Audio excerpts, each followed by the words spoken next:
Makes it down to the 10-yard line. It'll set up a third down and about 3 to go on the 4-yard gain. They got a big third down conversion last time. Wow. And Booker has to come out of the ball game at an inopportune time. Yeah, and think about this. Do you really want to put the ball in the hands of someone who hasn't been on the field the last couple of series? Great point. Let's see who comes in for him. Booker with 156 yards rushing on 33 carries. You know, you could burn a timeout if you want to, if you're Utah, and then get Booker back in the game. You can run this clock down as far as possible, call a timeout, and get Booker back in. Is it worth a timeout at this point? I think so. I would want to have a guy that I'm really comfortable running the your screen there. 3rd and 3.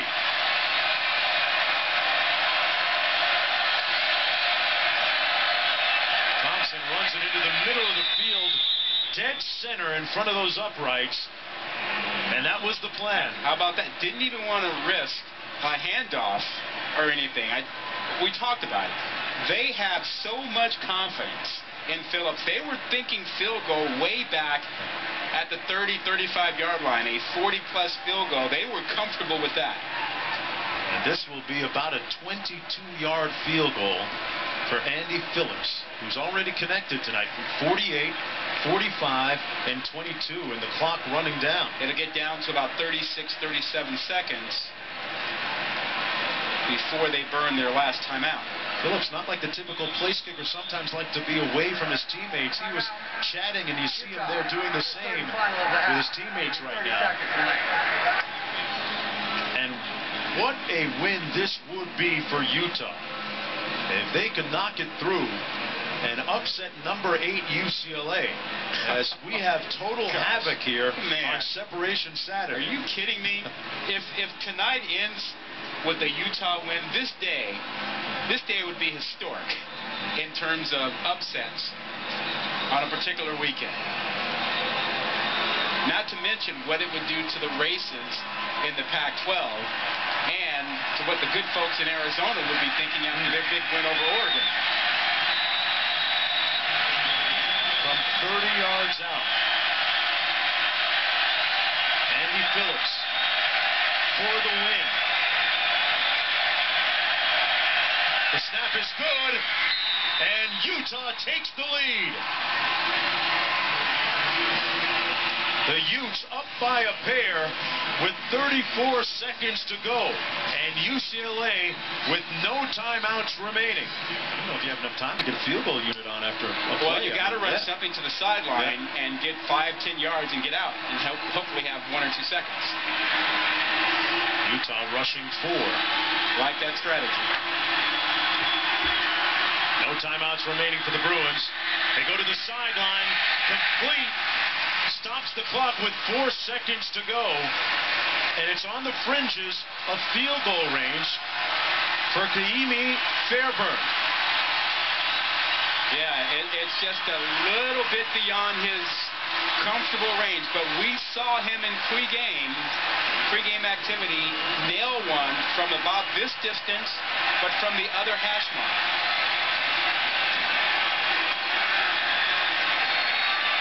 55 yards out for the win. No good. The Utes with the upset. There's a flag down on the field, so hold on. Let's wait.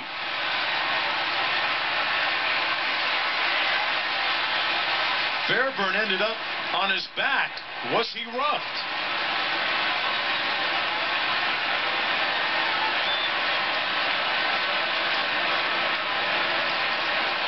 One more look at it.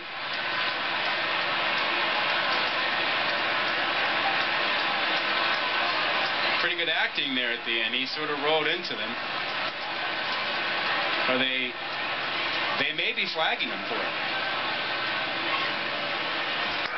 Running into the kicker. Yep. Wow.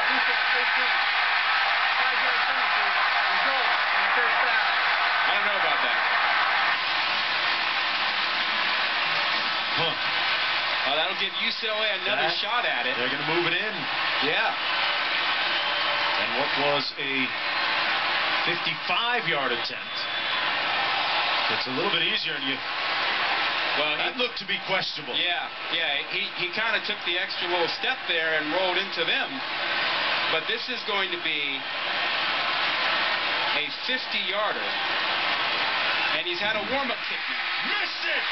Utah wins, and it's over!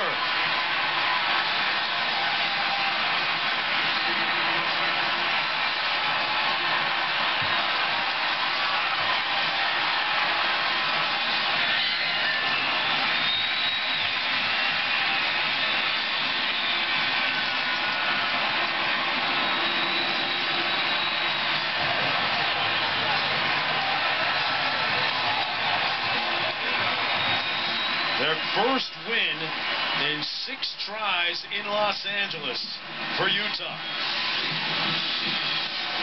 And this missed by inches. Oh, he has plenty of leg. It was just off. Off to the right. He knew it. Pushed it off to the right.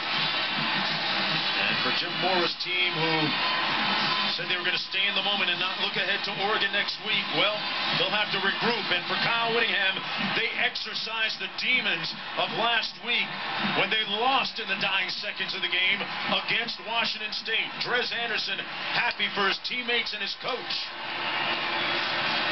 And Utah improves to 4-1 on a zany, crazy Saturday. The national rankings are a mess. The Pac-12 race is a mess. And that's why we love college football. All right, good stuff going on there. U pulls it out. Final game of the day. Final upset. I thought I would counter. Not an upset. And not Miami. U of U. University of Utah running Utes. I mean, there's 3 Utes. Plus the U on the hill. Yeah. Boom to the hay. OMSR's alma mater. Walk-on coach, 1995. Give a big shout out from Big Will.